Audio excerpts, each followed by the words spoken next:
Hey, indie filmmakers, I'm Griffin Hammond. I'm Nick Bodmer, and on this week's episode, we're shooting video through an anamorphic adapter for that super widescreen film look. Plus, your questions about shooting a 9-hour time-lapse, underwater photography, and whatever became of my DIY teleprompter. Mr. Hammond, how are you? I'm good. My shot looks different than yours. Is it full of lens flares? No, but it is super widescreen. We're anamorphic today, huh? Yeah, so I mean this is one way to achieve the anamorphic look is I've simply cropped in my shot. I shot it in 16:9 just like you, but I've cropped it right now. You're a cheater. Yeah, I'm cheating. So you've done it. That's the whole episode. Just crop your video. That's all you need to do. It's exactly the same. All right, everyone. This was episode 40. We'll see you next week. Bye-bye. Now No, that's not true. There are many different ways to achieve a widescreen look, and in fact, we could start with this question from Matter Graphica. Do you want to read it? I would love to. Hey Griffin, do you have a clue as to why some people are obsessed with the 2.35:1 aspect ratio look with black bars? Is it because eyes adjust better to the screen or something? Because I've created some films recently that are 16:9, and people say my film does not truly cinematic unless it's 2.35:1, which kind of bothered me a bit, but anyways, thanks for answering my question previously. What do you think? I do think it should bother you. I'm glad you're bothered that people think your work can only be cinematic if it follows a certain aspect ratio. I think that's one way to quickly trick people into thinking that your work is very cinematic, but I think everything else that goes into it, your shot selection and composition and lighting and jib shots, and I mean that can all make it look cinematic. So aspect ratio is just one part. So let me ask a dumb question. Of the feature films I go and watch, what's the average aspect ratio? Are they mostly 2.35:1? I think the cinema standard is 2.39 or 2.4. Okay.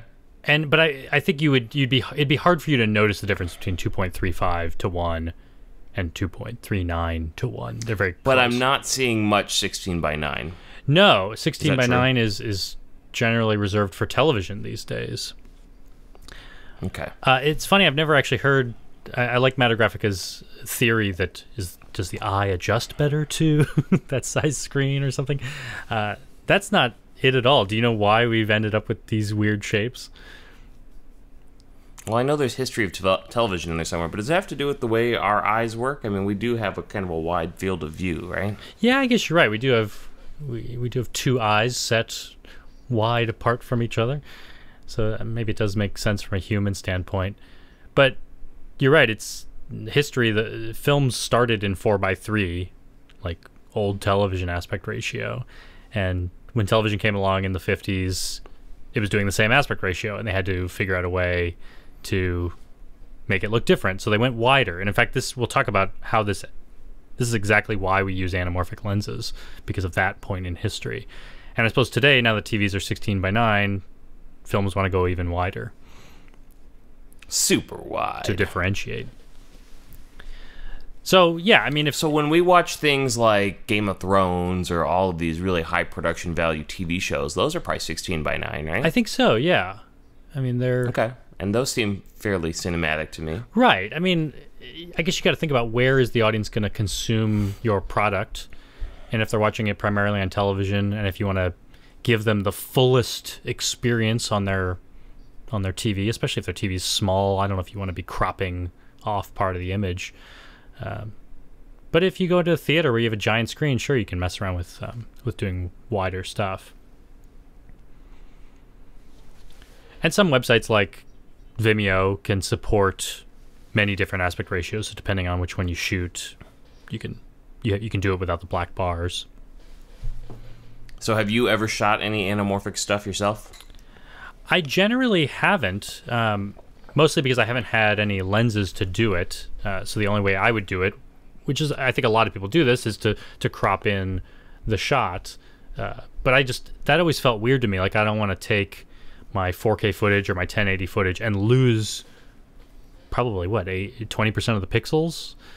Sure, yeah, you're losing quite a bit. Just to crop it down. That's never been a look that I've I've wanted. But we were talking about anamorphic recently on the podcast a few episodes ago, and one of our listeners, Kyle, emailed me and said, hey, if you want to try anamorphic, I have an anamorphic adapter I could send you. So I agreed. And he sent me this this SLR Magic adapter. It's an adapter that goes on the front of your lens. This is a 1.33 adapter. So it stretches, it compresses the image horizontally. It kind of makes it look tall and skinny. And it's a squeeze, right? Yeah. I think is what they call it. Yeah, so it squeezes the image into my regular lens, and then I have to unsqueeze it or de-squeeze it when it's in post. And it's an expensive product. And this is a $900 adapter. What is it, $900? Yeah, that's crazy. But so far, it's been fun to play with. I guess the limiting factor of it is that, well, let's see, what is this? It comes with several step-up rings, so it can go on a few different lenses. But I think it's only a 58 millimeter filter ring, and a lot of my favorite lenses are bigger than that. So I was pretty limited in which lenses I could put it on, but I can put it on my 12. Oh. Yeah. Hang on. It goes on the front of your lens as a filter. Yes. Okay, that just blew my mind. I was just in my head assuming this is something that sits in between the camera and the lens, like what do you call it, speed booster or something. But no, this that's strange. It sits on top of the lens and changes. Interesting. Okay, that's cool. Essentially just changes the field of view. It's just grabbing a wider shot that normally the lens couldn't see, and it squeezes it into the lens. So do you still shoot in 16:9, or do you go into that anamorphic mode where you use the whole 4:3 sensor? Well, you can do both. And here's where we kind of have to jump back in history. When films were 4:3, and they're shooting on 35 millimeter film, and they decided they wanted to go to widescreen, it wasn't like they started making a new film. They were just using the same 4:3 film. So they invented the anamorphic lenses, and you would shoot a squeezed image, put it on the same size film, and then you'd project it de-squeezed you'd put another lens on the projector. Yep. In fact, anamorphic comes from the Greek word anamorphosis, which means to change light. It means to form again. It's like you're deforming the image and then you're reforming it when you, Very good. When you project it back out. So this is the same kind of technology that has been used for 60 years now. This is a 1.33 adapter. So if I take a 4:3 image, it will change it into 16:9. Mm-hmm. Or if I'm shooting on a 4:3 sensor, I'm essentially capturing a 16:9 ratio onto a skinnier sensor. But I could also shoot in 16:9, and I'm essentially capturing somewhere in the ballpark of like 2.5 to 1. So I can get that ultra widescreen look if I want to shoot in my camera's normal 16:9 mode. Gotcha. But if you shoot in 4:3, you get 16:9 now. Right. So yeah, whatever aspect ratio you're starting with dictates what work that adapter's doing. So what you could do is shoot in that 4:3 mode to capture the most field of view, and then crop it afterwards to get all the way to 2.35, and you could just pick your framing a little bit. Right. Yeah, that's a good point. And the benefit of shooting in 4:3 would be not only do I have that extra room that I could choose where to crop it later, but as we talked about a couple episodes ago, the GH5 now can shoot anamorphic at 6K resolution, or almost 6K. So 6K. Yeah. Are you doing air quotes? I did air quotes, yeah. Somewhere between 5K and 6K. But I can capture a greater resolution to start in that 4:3 and then crop it down, yeah. But I did some test shooting with it I was in Canada over the weekend for a film festival. Oh, that's right. I forgot. I was at Devour, the food film fest. Actually, the world's largest food film festival. Did you win anything? I didn't win, no, but it was cool to go. It was a really nice festival, and Sriracha got into it a few years ago, so I remember that. it was nice to. I didn't go that time, but this time I went. But I was walking around downtown Wolfville, Nova Scotia, doing some test shots. Which, if you're watching the video version, chilly? It was a little bit cool. It's fall there. It's nice. Okay, it's not like below zero. No, not that cold. Shows what I know about Canada. Sorry, Canada. But it was a good test because my thinking was, if you put an anamorphic adapter in front of my lens, surely it's going to look worse, right? Like less sharp. You would think less light, less sharp, more lens flares. But actually, I mean, I think there is a noticeable difference, but only very slightly. It's hard for me to see it, so I don't think it makes too much of an impact on the sharpness. But you would think the more glass you're throwing in front of your camera, it can't be great. And what else? What did you think of it? The only downside is, well, like I said, I can only use it on my 12 to 35 lens. I suppose I could use it on my 35 to 100. I can only use it on lenses that have the filter ring small enough that it fits this. But also, it's warping the image so much that, and it's taking up so much space in front of the lens that I can only use it at about 25 millimeters or more. Okay. Otherwise, you're just like in the center of the adapter and it looks weird. Yeah, if I zoom all the way out to 12 millimeters, I'll show you a clip in the video version. I'm just seeing through a circle. So and a lot of times it was hard for me to get a shot without a little bit of vignetting on the edges. Now, if you were going to go shoot something, it's just for anamorphic, you wouldn't really use an adapter, right? You would buy anamorphic lenses that were purpose-built for that. Is that true? Yeah, I got to think that if I bought anamorphic lenses or rented or borrowed lenses, they would probably be sharper, and I would be able to get some wider angles that I might like, if the lens is natively built to do that. But this was just a nice way to like test out the workflow. Like now I know I can do it. And you know, a couple episodes ago you recommended that I upgrade my Mac operating system. Yes. I didn't realize I was 2 whole generations behind. You were a little behind. That's okay though. I was under the false impression that if I just did the general Mac updates, that it was updating my OS. I didn't realize I had to initiate the big jumps. Yeah, I mean, there's different features, and they want people to be able to choose when to do those. Right. So you're still getting your security updates, which is good. I'm glad you were applying those. But yeah. So now my computer can natively play these H.265 files, these anamorphic 4:3 shots that I'm getting on the GH5. Now I can play them in QuickTime. They still don't play for me, though, in Final Cut. Yeah, there must... I know Final Cut 10.4 is slated to come out sooner than later. Maybe that's going to add that capability. Yeah. So I was able to use Edit Ready, the software, to convert these H.265 files into ProRes, and then I was able to edit them. But this is actually a little bit of news we could share. Have you heard that 10.4 just got shown off a few days ago? No. Quick highlights. Here you go. Ready? Support for virtual reality workflows, which is interesting, and I'm not quite sure how that's going to work. You're talking about Final Cut 10.4. Final Cut 10.4, yeah.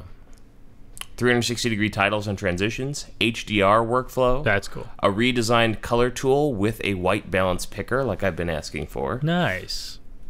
HEVC support, there we go. Cool. Custom LUT loading. When does this come out? This comes out... There's no designated date for release. Sometime before year's end. Okay. I'm excited for the HDR bad. stuff because the GH5, its new firmware can handle some, you can do some HDR shooting, but I don't really know how to handle it yet, so it'll be nice that Final Cut can do that. Alex4D has posted a bunch of information on Twitter about it, so cool, and some videos. So we'll share a link to that in the show notes. Yeah, that's it. Hey.film. Sorry for the digression, Griffin. No, that was perfect. But I thought that was valuable information to share. Yeah. Back to the script. Yeah. Well, before we get to questions, I do just want to tell people about some film festivals that are coming up. In case you're in the New York area, right after you're hearing this podcast, on Thursday, November 2nd, Handcut is playing at the Big Apple Film Festival at 9 p.m. and I'll be there for that. And then on Friday, November 3rd at 7:30 p.m., Handcut is playing at the Yonkers Film Festival. It's called Yofi Fest, and that's actually the opening night. So I'll be there on opening night of that festival. And I'll put links to those ticket options if you're around in the show notes at Hey.film. In just a moment, we're answering questions about underwater photography, capturing a 9-hour time-lapse, and what happened to my DIY teleprompter. Hey Indie Filmmakers is brought to you by Tongle. Tongle is the creative network where anyone, anywhere has the opportunity to make content for brands and get paid. And this is how a project works. Brands post a creative ask, then people in the Tongle community submit their ideas for what kinds of videos they would like to make, and the brands choose the best ones. Next, filmmakers pitch an idea to execute on that, and the brand decides who gets the project. Great videos get made, and the chosen idea creators and the pitch winners get paid. Get all the details by visiting tongle.com/projects. That's TONGAL.com/projects. Thank you, Tongle. Nick, we have 8 excellent questions today to tackle. Excellent questions. Unlike our normal questions, which are not excellent. Just run-of-the-mill questions normally. I always like our questions. Yeah, I feel like today's are especially meaty. You're going to learn some things today. I mean, all right, let's get into it. Let's do. Get deep. But first question, you're going to learn about what's happening with Russell Hasenauer. We actually got a question from Luca. I just love that Luca did some internet sleuthing. He sent me an email that said Russell Hasenauer updated his profile photo on his Facebook page, Hey Killer Films. He may have finally stopped gaming and will get back into some awesome video production. He's just wondering what's going on with Russell. This might be a better question for Russell. I don't know. Maybe Russell was elusive. So if you know Russell Hasenauer and I used to work on Indie Mogul together. So I emailed him, just asked him, hey, someone's excited for what you're doing what next. you up to?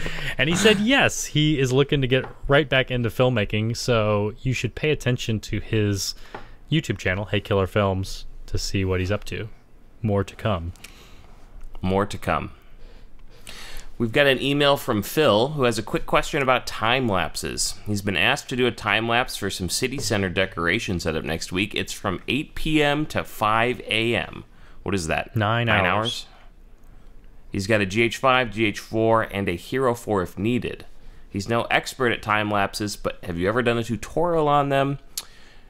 Should he move every few hours or do a multi-camera time lapse?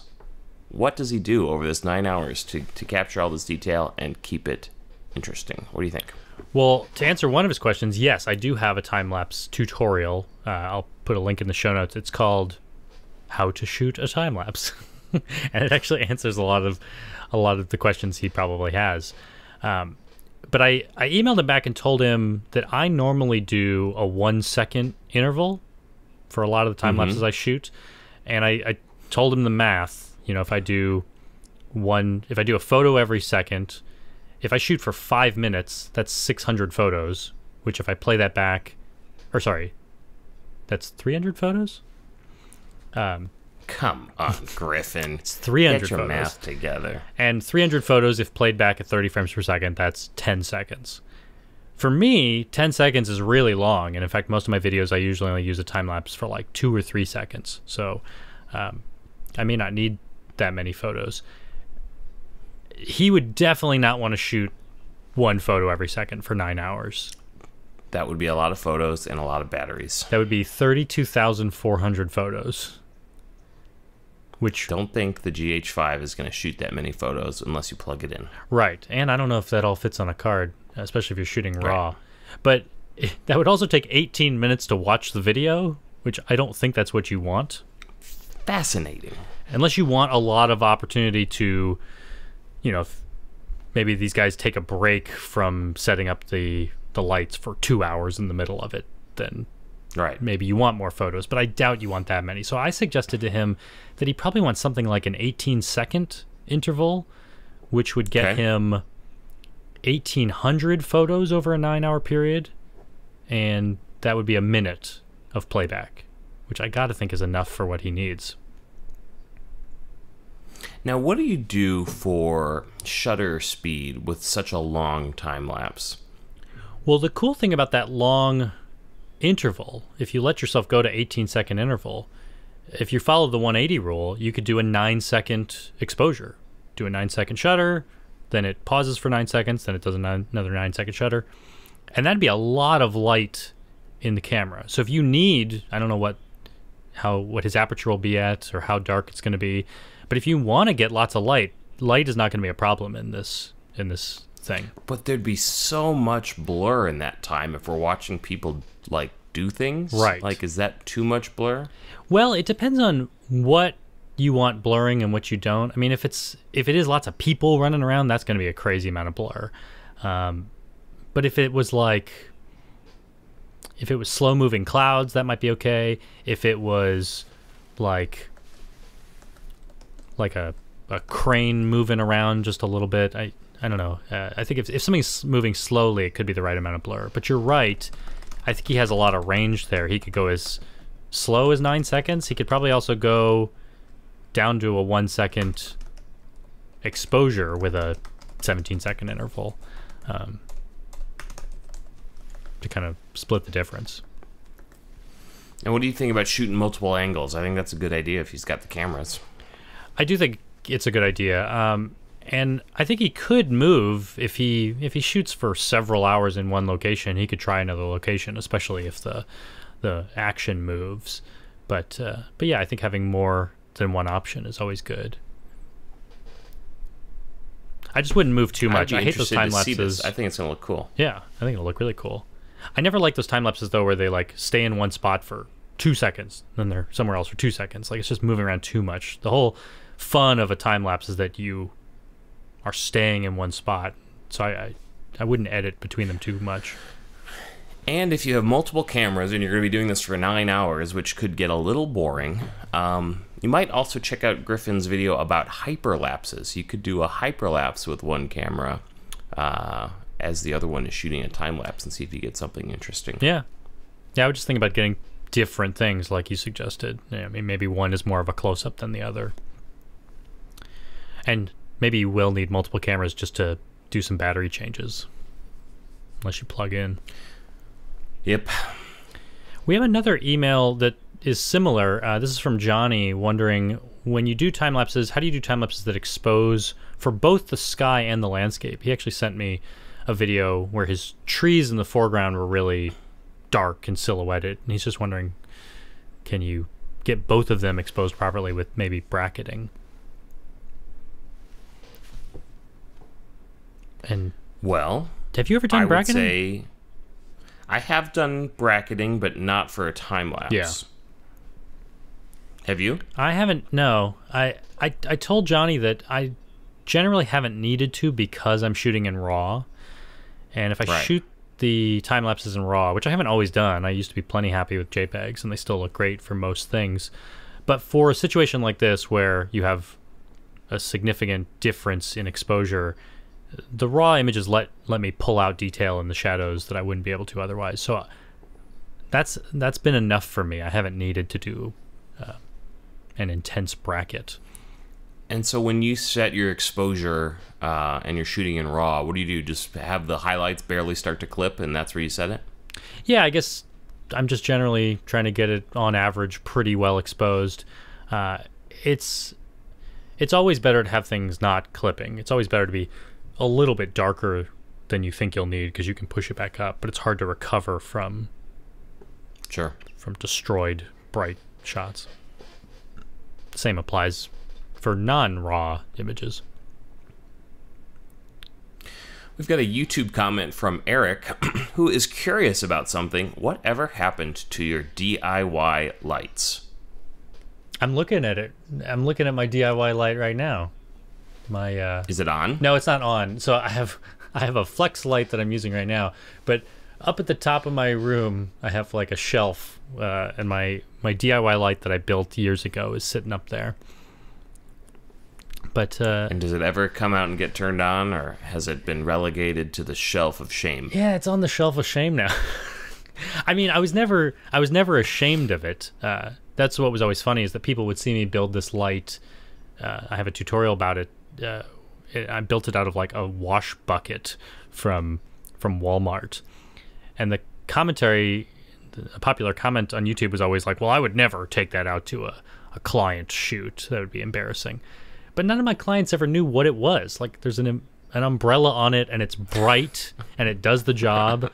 So yeah, I mean, I relied on it for real corporate work for years. I think it was helpful to build that and learn how much light can make such a huge difference in my shooting. But Yep. Once I started doing a lot of traveling, I'm not going to take that on an airplane. Makes sense. My go-to catchphrase. Yeah, the flex lights are a little easier to travel with. Yeah. Well, and I think it's great to build stuff that you can't yet afford. You know, I built that light. I relied on it for years. And then I made money from it. I worked on projects and made a career out of this. And now I can afford to buy decent lighting. And Eric also wants to know about my DIY teleprompter. Oh, yes. I remember that thing. That was actually pretty cool. Yeah, that was one Is of my... that also on the shelf of shame? That's not even here. I don't even use it. That was one of my first Indie Mogul builds, and it was really cool. But after I built it, I almost immediately realized I didn't want to use it. And why is that? Because I look a lot worse on a teleprompter than if I'm talking off the cuff. Oh, meaning just for your style, you did not like reading the words verbatim. Yeah, the teleprompter worked really well, but I just found that my energy didn't come across on camera very well if I was reading. There were some times that I needed it and used it. I used it for some live shows for Indie Mogul because when we did them live, we couldn't do multiple takes. I had to make sure I was getting the script right. Yep. And I've also used it for some corporate work. I had a client who had a script that was a whole minute long and had really no cutaways, so he needed the teleprompter to get through the script. Gotcha. But that is sitting in my in-laws' home right now. Gotcha. Not in a use. basement, probably. In a box. Yeah, in a box, in a closet. You know Would what? you call it a box of shame? Yeah, it's in the box of shame. My shameful DIY past. We don't want to know what else is in your box of shame, Griffin. Okay, so let's stop. Well, I want to tell you a quick story.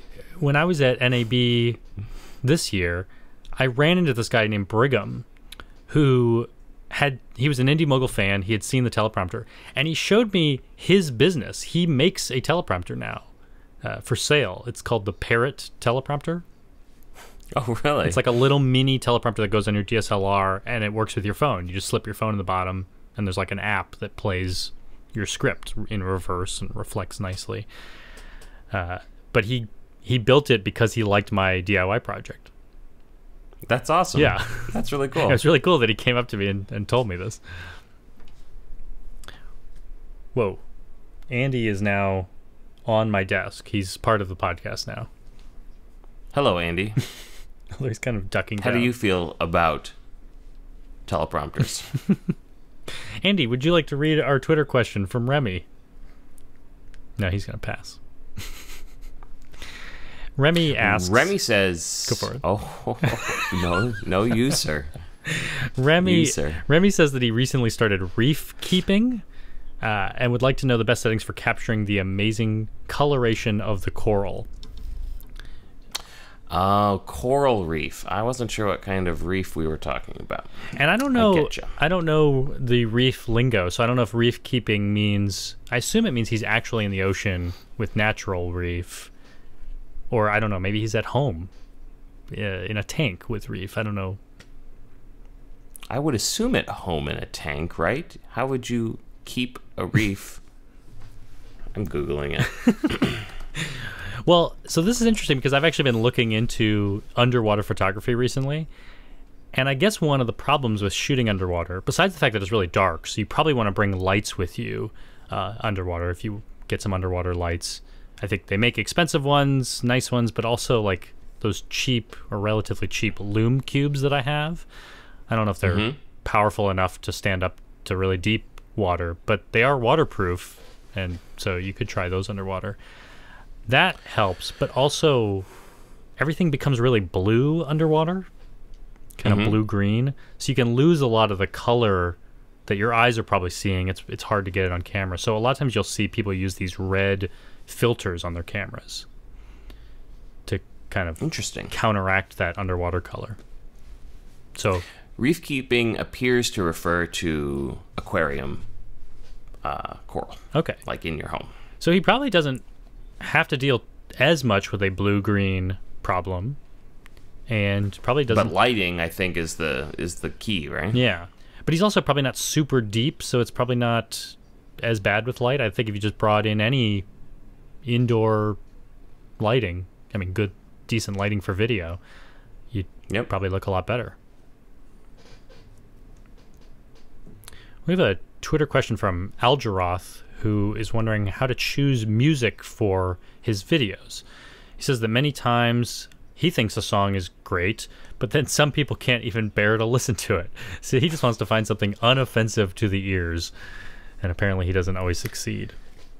I have this problem every time I make a video. I hate picking music. I hate it, I hate it, I hate it. I'm so bad at it, and it just like, I want to listen to like one song, and I'm like, okay, is that good enough? Fine, I'm done. Yeah. I'm using this song. You're really good at picking music. Well, I do spend a lot of time on music, and I do accept that there's probably songs that I pick that I really like that other people don't think are appropriate.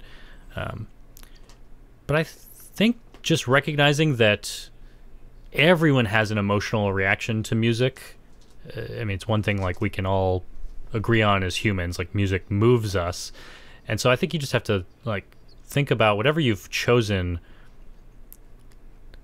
Like there are cues in that music that make people feel a certain way or think about certain things. Music can make things sound like ethnic, or they can sound poppy or sad, or I mean, so I guess you just have to be really careful about what you pick and does that fit the theme of what you're doing. So when he says he wants something unoffensive to the ears, what we're saying is, well, maybe that's not what you want, right? I mean, the music is an important part of the emotional component of your video, and you want to find something that matches what your vision is, right? Right. And I tend to think that I see a lot of videos, I feel like people often choose music that's way too intense for what they're doing.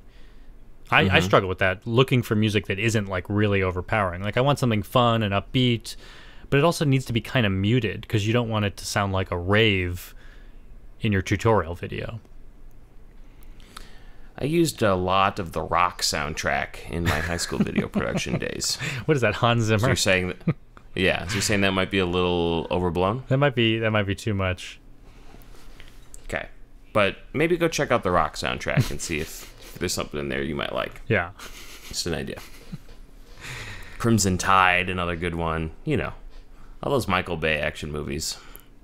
The other thing I do is in the websites that I'm looking for music, I'm often sorting by their newest stuff because it usually feels more contemporary to what's happening in music right now. I think the problem with a lot of stock music sites is that you're listening to very synth-heavy music from the 90s, and so it can just instantly sound really outdated and weird.